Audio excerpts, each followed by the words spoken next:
Welcome to Divorce Mortgage Strategies, brought to you by the Divorce Lending Association, where clarity meets strategy in the financial side of divorce. Whether you're a family law professional, a financial expert, or someone navigating the complexities of divorce yourself, this podcast is your go-to resource for trusted insight into how real property and mortgage financing intersect with divorce outcomes. We don't just talk about houses. We talk about strategic solutions that protect futures. Let's dive in. Today, we welcome host, certified divorce lending professional, John Marroni, and his guest, Susan Piracini, certified divorce real estate expert. Welcome to another edition of the Divorce Resource Spotlight. I'm John Marroni, certified divorce lending professional and mortgage advisor. I've learned that successful divorce outcomes often involve the support of the right professionals. It takes the right team. In this series, I speak with the professionals who help individuals and families make informed financial, legal, and personal decisions during divorce. Today, I am pleased to welcome Susan Piracini, a certified divorce real estate expert. Susan specializes in helping divorce homeowners and family law professionals navigate the complex real estate issues that often arise during divorce. Through a neutral, compassionate, and collaborative approach, she helps families manage their marital home with care, dignity, and a focus on protecting their financial interests and achieving the best possible outcome. Susan, thank you for joining me today. Thanks for having me. Happy to be here. Awesome. Susan, to get us started, can you tell us a little about yourself, your background, and what led you to focus on helping divorce homeowners and family law professionals navigate real estate issues during divorce? Sure. Well, I have been selling real estate since the early 90s. And in 2014, I went through my own divorce and we ended up selling the home. And after the dust settled months and months later, I just remember thinking to myself that I left money on the table. And, I thought, geez, what about the average homeowner who doesn't have an intimate knowledge of lending, mortgages, real estate? I thought I could put my skill set to use to help divorcing families get through the sale of the home if that's what they decide to do, so that they have enough money to fund Life 2.0. And that's what it's all about, setting them up, life after divorce. Yes.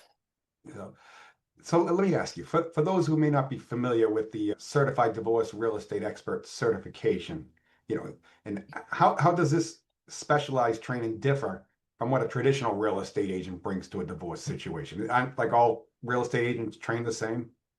Well, they are, but it's when you're working with an intact family, it's much different than working with a family going through divorce when you're selling their home. There's a lot more that we need to pay attention to. For instance, one of the main differences between myself and a conventional real estate agent training-wise is that a CDRE, such as myself, we've been trained in high conflict resolution extensively.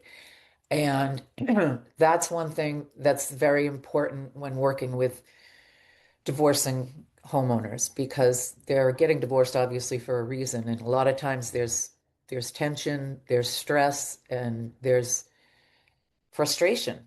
And so we try and help them through that scenario as well as we can. Yeah, so really, it sounds like specialized training. In fact, I went to Google Certified Divorce Real Estate Expert Massachusetts, and you're the only name that came up. Are you Oh, really? Are you the only one in Massachusetts? There are two of us, but I don't think my buddy is practicing as much anymore because I don't really see her doing a lot of divorce real estate. She's in Newton, and there are two of us. There are about 200 CDREs across the nation.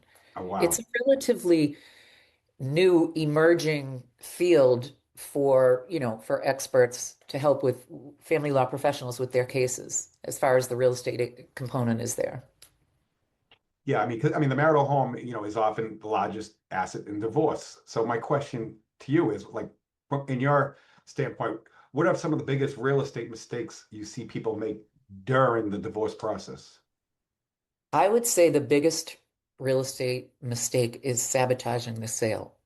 And they could do that in a myriad of ways. They could refuse showings. The person that's in the house at the time could refuse the showings. They could not agree with offers, terms, etc. Because sometimes they don't want to leave the house, but yet they can't afford to keep it. And so they have to sell it. So a lot of times people will sabotage the sale just because of the emotions running high between the two divorcing homeowners. And one will do it out of spite, which really doesn't help your bottom line. When you step back and take a look at what you're trying to accomplish. So like when that happens, like how do you navigate through that? So I try my best to speak to the person who's I see as being the problem, and if I can't work it out so that they'll get in line, in a very extreme measure, we will go to the clerk at the courts and have them assist us with signing of documents, etc., especially when it's been a court-ordered sale. I mean, you're definitely versed in the family law community, right? So, I mean, how do you work with family law professionals such as the divorce attorneys, mediators, certified divorce financial analysts, Actually, CDLP? Yeah, to go back to your other question of how we differ, it's not just the extensive training in yeah. high conflict. It's also, like you said, working with all of these other family law professionals. So, for instance, if I am introduced to a case and the homeowner is not sure if they want to sell or one of the owners to buy out the other owner. Yeah. So in that case, the first thing I would do is refer somebody to a certified divorce lending professional such as yourself, because there are different considerations that they would need to make in terms of how to structure a buyout and stuff like that. Divorce family law professionals such as attorneys, they'll utilize my services to value a property when they're discussing the division of assets. So either myself or an appraiser can provide a report, fair market value report, to see the value of the real estate. Divorce coaches will utilize my services also in that way, referring people to me that need to sell their home and they're not sure where to start. All right. And that's it, right? Getting started, they need to have a plan. They need to know that they have options. Yes. Definitely. Now, I mean, so you've been doing this quite a while. Can you share an example, without revealing any confidential information, of a situation where your involvement helped prevent a costly mistake or created a better outcome for the divorcing family? Yeah, I can think of several, but one in particular that comes to mind. I was selling a condominium in the south end of Boston, a very high-end condominium, and the soon-to-be ex-wife was staying in the house, and the ex-husband was out of the house. And there was a protection of order in place that the husband couldn't come near the wife or the property, etc. And he showed up there at my open house the first week it was on the market and was causing a ruckus because he had not been in the property for a couple of years and he wanted to see what was going on and what was in there. And I always have two people at my open houses so that one can, if it's in a condo building, one can be in the Yeah. lobby and let them in or whatnot. I took him outside and again, that's where the high conflict training comes in. I explained to him that he's not doing himself any favors coming in and causing a scene because it could deter somebody from making an offer because they don't want to deal with that personality, Right. and then they make less money, from the net proceeds of the sale. And I told him that I made a deal with him. I said, why don't you just leave? Let me have this open house, and then I'll make arrangements to meet you later on today and give you an hour that the wife is not there and that I can be there and you can come in and see what's in the home. And he agreed to do that and he left quietly. And the open house was a huge success. So, and we did that. We let him come back. He saw that everything, he just wanted to see what was there still. Oh, that was a great strategy then. Yeah. So when a couple is trying to decide whether to keep the home or sell it, buy out one spouse, like what factors should they consider before making that decision? I think obviously the financial impact. Can the person that wants to buy out the other person afford to do that? Can they afford to refinance the loan in their own name and discharge the other homeowner off of the title and the loan? discharge the loan. The other thing is when they're deciding whether or not to sell the house, if they have children that are in a certain school district, that's another consideration. They need to stay in that school district because they want to alleviate the stress that the kids are obviously going through. Their parents are having a divorce and the thought of possibly having to sell their family home, they'll have to find a new one in the area. So, if you could give one piece of advice to someone who's just beginning the divorce process and owns a home, like what would it be? I try and explain to them, especially when it's become clear that they can't afford to buy one or the other out, that they need to think, I know that this is their home, so it's more of a personal situation than somebody selling, say, a car or a business. And I try and get them to understand that even though this is the place where you made so many wonderful memories, it's not serving you anymore. It's just bricks and mortar, and you can't afford to buy it. And that's just going to add to your level of stress, the level of stress for you and your family. So I try and get them to think of it as a product that they're going to sell as a means to an end to get into their next home and to close out this chapter of their life. That's good advice. So, Yeah. I can only imagine the value of having the right professionals involved during a divorce. So, from your perspective, like what should someone look for when building their divorce team, and how can certified divorce real estate expert work alongside the professionals, attorneys, mediators, and other specialists to help create a better outcome? What would you? Definitely, you have a better outcome with a team that's dedicated and trained working in the divorce space. So, as I mentioned earlier, my very first referral to somebody is often to a certified divorce lending professional and then to a certified divorce coach. People usually, if they ask me for an attorney referral, I have those as well for them. I give everybody three names to choose from.